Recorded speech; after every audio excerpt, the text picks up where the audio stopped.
साध संगत जी, प्यार से कहना धन्यकार जी। आज का टॉपिक भक्ति नाम समर्पण का।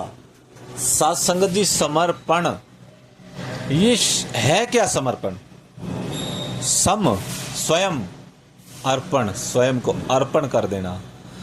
और स्वयं को अर्पण करना कहीं वो उस रूप में नहीं कि कहीं पुरातन काल में वो भक्ति का वो भी रूप कि अज्ञानतावश कहीं कोई बलि दी जा रही है या कहीं कोई उस रूप में।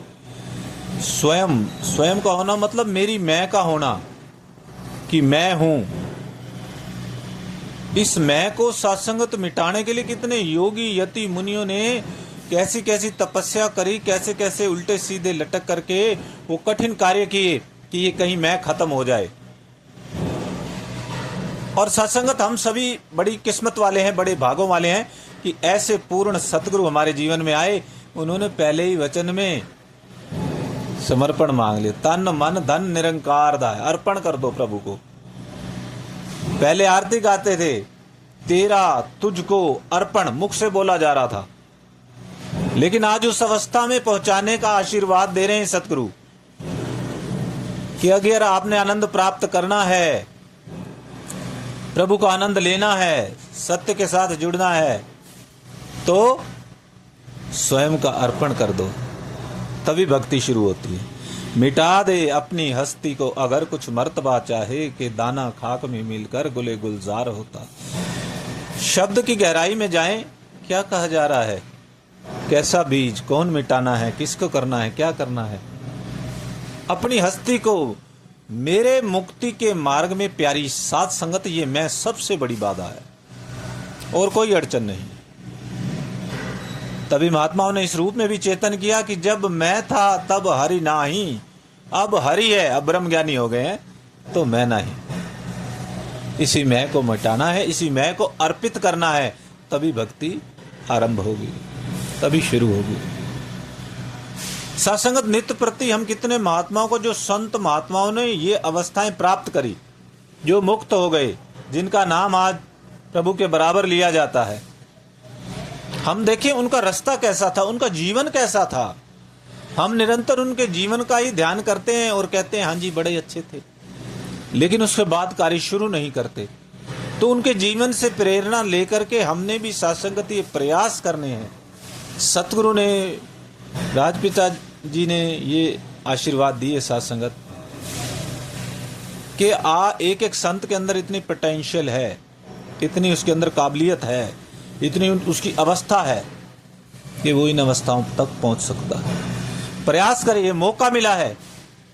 रोज सुनते हैं मानव जन्म दुर्लभ है, होत ना बारंबार, तो लाभ उठा लें इसका। जिस काम के लिए मिला है उस अवसर का, मौके का लाभ उठा लें, अपने आप को समर्पित कर दें निरंकार प्रभु परमात्मा का अंश या आत्मा। और इससे इकमिक हो जाना ही भक्ति, इकमिक हो जाना। मेरे में तोई मोई मोई तोई फर्क नहीं। ऐसी अवस्था में अभ्यास करते करते महात्मा कबीर दास जी इस अवस्था पर पहुंच गए। वो कहते हैं अब तो जाए चढ़े सिंहासन, मिलबो सारंग पानी, राम कबीरा एक भयो कोई न सके पहचानी। क्योंकि मैं साइड हो गई और केवल तू ही तू रह गया, एक तू रह गया, एक तू रह गया। वो अवस्था मुक्त अवस्था, ऐसी उच्च अवस्था के साथ जोड़ने के लिए सतगुरु जीवन में आते हैं और बताते हैं कि ये जो रस्सी तूने बांध रखी है मैं रूपी, ये तेरे को आगे नहीं जाने दे रही मुक्ति के रास्ते। वहीं रुका हुआ तू कदम ऊपर नीचे एक जगह खड़े होकर जो वो कदम ताल करता है, वो करके तू सोच रहा है तेरी यात्रा चल रही है, पर तू आगे नहीं बढ़ रहा। एक ही जगह पर तेरे कदम ऊपर नीचे हो रहे हैं। ऐसा सुंदर चेतन किया जा रहा है। लेकिन गफलत की नींद में सोया इंसान सोचता है कि मैं कल कर लूंगा, अभी बहुत समय है, पल का पता नहीं सामान 100 बरस का।